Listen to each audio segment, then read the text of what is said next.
السلام عليكم ورحمة الله وبركاته. اليوم 24 من أكتوبر عام 2025. باقي بالظبط أسبوع على المد، يعني الساعة 5:30. اكتشفت إن في مواد مفتحتهاش لغاية دلوقتي. موضوع البلوج النهاردة عن طرق يعني أقولك إزاي، طرق المذاكرة أو الطريقة اللي هعتمدها يعني في المذاكرة الفترة الجاية، ودي من أحسن الطرق إن شاء الله. وإن شاء الله تكون طريقة مجدية.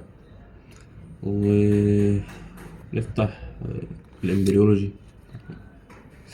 اكتشفت إن هو هنمتحنه مع الأناتومي يوم 31، ولسه بسمي الله فيه. الحمد لله. ف كوباية القهوة الجميلة خلصناها أصلا وإحنا بنظبط الفيديو. يا اوكي. نسمي الله. وإذا سألك عبادي عني فإني قريب أجيب دعوة الداع إذا دعان فليستجيبوا لي وليؤمنوا بي لعلهم يرشدون. الساعة 10 مساء. حاليا قاعد، خدت محاضرة واحدة بيولوجي أو ما كملتهاش حتى. المستوى شيء سيء جدا، ولكن نحاول يعني. الله المستعان. حاليا قاعد هحل لوج الهيستولوجي، يعني عندي أسايمنتات لسه ما خلصتش. وبما إننا بنتكلم على طرق المذاكرة وكده، فأول طريقة يعني كنت بستخدمها الفترة اللي فاتت ولحد دلوقتي يعتبر لسه بستخدمها، بحاول أغيرها، وهي إن تفتح الكتاب وتفتح محاضرة قدامك وتعيش كده. بس مجرد إن أنت تسمع المحاضرة وتلون في الكتاب شوية وتقول أنا كده ذاكرت. فطريقة شنيعة، يعني سيئة جدا. العائد منها صفر، حرفيا العائد منها صفر. ولا تفتكر أي حاجة بعدها، ولا لو أنت فهمت فأنت مجرد فهمت بس، يعني بعد البتاع مش هتفتكر أصلا أنت فهمت إيه حتى. فحاليا نحل اللوج وفي نفس الوقت يعني نصيحة مهمة جدا، يعني اللوجات والأسايمنتات ما تأجلهاش للديدلاين، وحلها أول ما تنزل على طول، أو أول ما تاخد المحاضرة على طول. ف ولو أنت بتستنى ملف زي حالاتي، هينزل على الجروبات وكده وأنت تحل منه. ف وأحيانا بينزل متأخر أوي، فده شيء وحش وشيء مضر. فحاول تحلها انت ايا كان الطريقة اللي هتحل بيها، بس حاول تحلها بدري قبل حتى ما الملف ينزل، عشان الملف سوحنا كتير له الغلط وملحقناش نخلص. الملف نازل ليلة السكشن، فملحقناش نخلص حاجة ومخدناش الدرجة. يعني ممكن ناخدها السكشن الجاي ان شاء الله، ناخدها نخلصه، ولكن حل أول بأول يعني. اللوجات يعني درجاتها سهلة، ومن أسهل الحاجات اللي هترفع معاك الدنيا وتديك شوية درجات كده بسهولة شوية. اللهم إني أسألك خير هذا اليوم، فتحه ونصره ونوره وبركته وهداه، وأعوذ بك من شر ما فيه وشر ما بعده. طرق المذاكرة بقى الوحشة يعني اللي دمرت لي الدنيا بصراحة، يعني غير إن أنت بتشوف الفيديو مرة واحدة وبس كده، يعني ولا قريت قبلها ولا قريت بعدها ولا حل ولا أي حاجة، إن أنت بتشوفه مرة وخلاص. يعني ما بتجيش في آخر الأسبوع مثلا تراجع، ما بتجيش كل كام سيكشن ولا كل كام محاضرة تراجع عليهم. ف من الحاجات المهمة في المذاكرة وطرق المذاكرة الكويسة يعني، إن أنت كل فترة تراجع يعني، ويفضل الفترة دي ما تكونش طويلة يعني، كل 3 4 أيام يعني، كل أسبوع بالكتير أوي. هل أنا بعمل كده؟ أنا ما راجعتش من أول الشهر والله العظيم، من أول ما دخلت الجامعة ما راجعت حاجة. لكن سنحاول بإذن الله يعني، خير إن شاء الله. حط البتاع ده يشحن و نخلص اللوج يعني، ونشوف لو هنعمل حاجة تاني من المهام اللي علينا يعني، عليا كتير أوي، مراكم كتير أوي، بقالي أسبوع ما ذاكرتش، فطبيعي على الرقم ده كله. فنشوف هنقدر ناخد ايه منهم، وبعدها على الساعة الثانية عشر نروح نخلص تمرينتنا بإذن الله، وممكن نكمل الفيديو ده. الساعة الثانية عشر خلصنا اللوجات الحمد لله، فاضل لوجات كتير. الأناتومي ما شاء الله، يقول لك حل كل اللي خدناه يعني، كل اللي خدناه يلا يخرب بيتكم، جايين تقولوا دلوقتي حل كل اللي أخدناه. ثانك يو. فالمهم كده حلو بعد الكاميرا.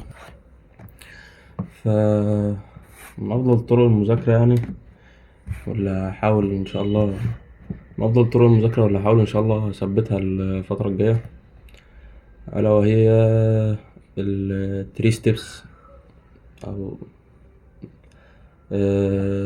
فيرست ستيب أو الخطوة الأولى، ألا وهي القراءة يعني، نقرأ المحتوى اللي هنذاكره بإذن الله، ولو هنكتب نوت أو هنترجم بعض الكلمات اللي مش فاهمينها. الخطوة الثانية ألا وهي الفيديو أو متابعة الشرح نفسها. ومع متابعة الشرح هنحدد الحاجات المهمة وهكذا.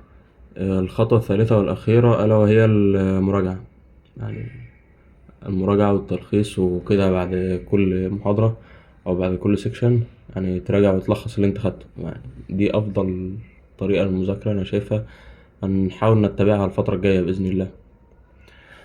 في طريقة أخرى يعني، زميلنا محمد صلاح غريب، زميلنا محمد صلاح لسه قايلها من شوية كده، نحب نشكره يعني.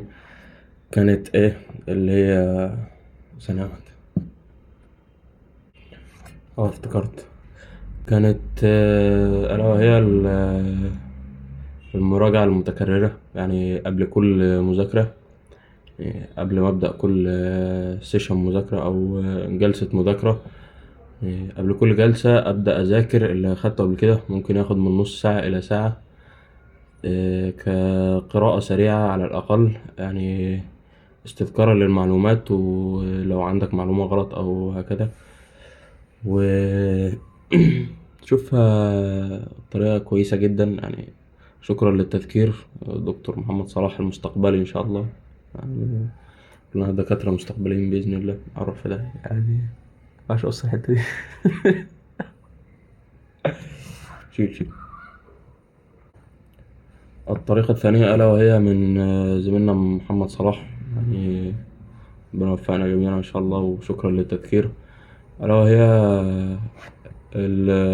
المراجعة المتكررة يعني، تراجع قبل كل جلسة مذاكرة يعني، تراجع اللي خدته كله أو تراجع أغلب اللي أنت خدته يعني في الفترات اللي فاتت، كقراءة سريعة أو مراجعة.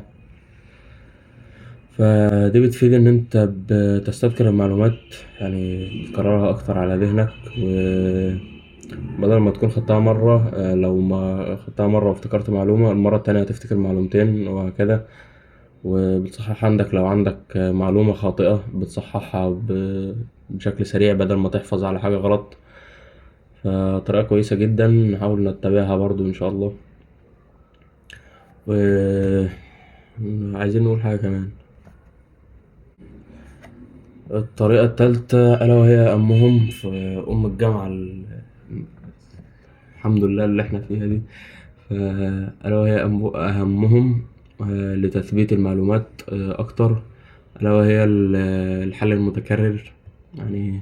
الحل المتكرر هو اللي هيثبت المعلومة أكتر من مرة، انت كمتلقي للمعلومة، يعني المعلومة بتخش يعني ما بتتخزنش او ما بيبقاش فيه النواقل العصبية بتشتغل عليها اكتر. ولكن لو انت متلقي ومرسل كمان للمعلومة، ففي نواقل عصبية اكتر هتشتغل عليها. فان انت تاخد المعلومة وبعدين تخرجها تاني وتحاول تخرجها تاني، فطريقة كويسة جدا. وفي الطريقة الرابعة لدكتور محمد مبارك.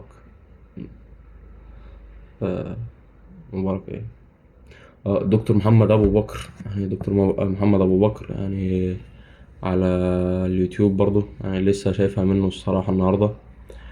ألا وهي كانت ايه،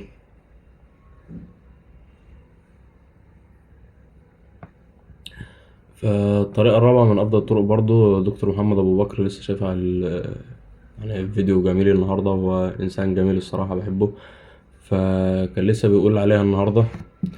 ألا وهي الشرح والمذاكرة بصوت عالي.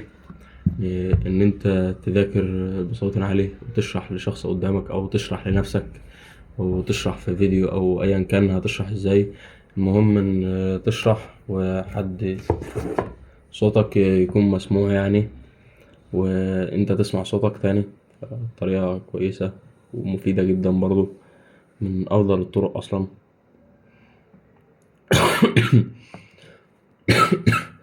من أفضل الطرق اللي تخليك تحفظ يعني وكده.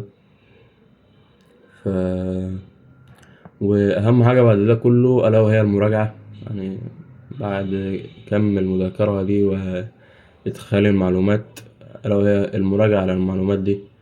وبفضل بصراحة يعني تكون المراجعة متكررة، يعني زي ما قلنا في طريقة زميلنا محمد صلاح. ولكن ممكن تكون مراجعة أكبر كمان، إن أنت تراجع بشكل مستفيض على كل حاجة، كل 3 4 أيام مثلا. فالمهم إن على الأقل قبل الميد تكون المعلومة داخلة، أو قبل الامتحان لو أنت بتذاكر عشان الامتحان، تكون المعلومة داخلة 5 إلى 4 6 مرات مثلا، داخلة مخك فيهم عشان تعلق في ذهنك أكتر. ولكن لو أنت بتذاكر فعلا عشان تتلقى معلومات وتستزيد من العلم ويبقى عندك معرفة كبيرة إن شاء الله، وربنا ينفعك بالمعرفة دي وتكون على ذهنك وحاضرة، يعني يفضل أكتر من 7 مرات وفيما فوق. عشان كده يقولك من 6 ل7 مرات، يعني المعلومة خلاص بيتبنيلها نواقل عصبية ودنيا كبيرة كده بيتبنيلها جوا دماغك، وبتثبت المعلومة دي خلاص. فبس الساعة حاليا 12:05. نتوجه إلى التمرين. عندنا تمرين أبرة النهاردة. نتوكل على الله عشان نلحق نرجع حوالي 50 دقيقة ونرجع ننام على طول. يعني الفترة دي التمرينة لسه راجع من أسبوع أصلا، ولكن الفترة دي التمرينة بتبقى قصيرة بسبب الميعاد. برضو الجيم بيقفل الساعة 11، يعني بيقفل الساعة 1 قصدي. فبسبب الميعاد يعني لازم أبدر المواعيد، ولكن أنا بحطه في الآخر الفترة دي عشان أحاول أخلص. في الآخر ما بخلصش، ما بذاكرش أصلا بقى 4 أيام بس، يلا والحمد لله. فنتوكل على الله وخير إن شاء الله. السلام عليكم وفي أمان الله. الكاميرا هتفصل الحمد لله. عايز أوريك حاجة، شفتها قبل ما أكمل تاني عشان أشحن البتاع ده.